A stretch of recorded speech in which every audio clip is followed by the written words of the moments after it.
Ganitong luto naman sa udong noodles. Sa mga hindi pa nakakaalam kung anong udong noodles, Mickey noodles din siya na dry na nabibili siya sa supermarket. Kapag nailuto mo na siya, mas al dente siya sa nabibili yung Mickey noodles sa palengke. Mga 10 minutes ko lang pala yan niluto, tapos hinango ko. Isusunod na natin, ibablanch yung ating patola. Lulutuin lang natin to ng mga 3 minuto. Mas masarap kasi dito sa patola natin na wag natin i-overcook kapag niluluto natin to, ha? Para hindi nawawala yung kanyang bango. Sa isang kaldero naman, magpainit muna tayo ng mantika. Gigisahin muna natin yung sibuyas na puti. Pwede din kayo gumamit dito pula. Kung anong available na sibuyas sa bahay nyo, yun na din ang gamitin nyo. Kapag lumabas na yung aroma, isusunod na natin yung bawang. Gigisahin lang natin. Masarap kasi sa mga lamas natin na ginigisa natin ng maigi, lalo siyang sumasarap. Tapos nilagay ko na din yung luya. Papalabasin lang natin yung aroma ng luya. Mas masarap kasi kapag lumabas yung aroma niya, mabango yung niluluto natin. Isasabay na din natin ang pati sa pagigisa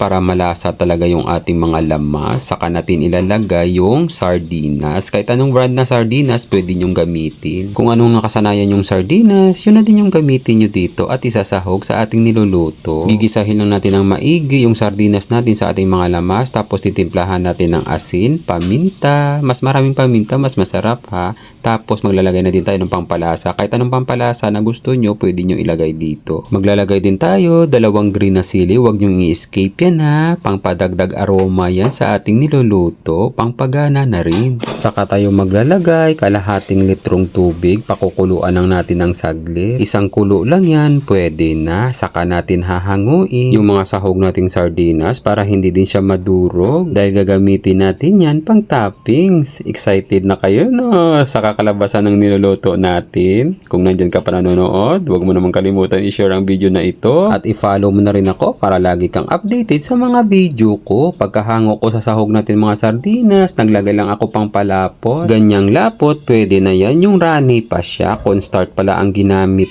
ko pang palapot. Nung tinikman ko, sakto na yung lasa. Masarap na. Magpi-plating na tayo. Excited na ba kayo guys sa kakalabasan ng pagpi-plating natin? Nilagay ko lang yung udong noodles na pinakuluan natin. Saka natin isusunod yung sabaw ng sardinas na nilagyan natin ng pampalapot. Maraming salamat sa mga followers at sa mga kababayan nating OFW na palagi nyong panonood. Ingat kayo lagi kung saang bansa man kayo. Yung 2 green na sili, nilagay ko muna sa gilid. Saka natin ilalagay yung binlanch nating patola. Mas maraming patola, mas masarap. At sa mga bagong followers at kung bago ka pa lang dito, maraming salamat din sa panonood. Welcome na welcome kayo dito. At ilalagay na natin yung ating toppings na sardinas. Natatakam na ba kayo? Hindi pa tayo tapos, ha. Maglalagay pa tayo. Fresh na malunggay. Isa yan sa magpapalakas sa katawan natin. Tapos maglalagay na din tayo sa finale. Spring onion. Ikakalat lang natin. Tingnan nyo naman. Napaka-synthetic naman talaga ng niluto nating udong noodles. Kaya itry mo na din to, udong mami noodles.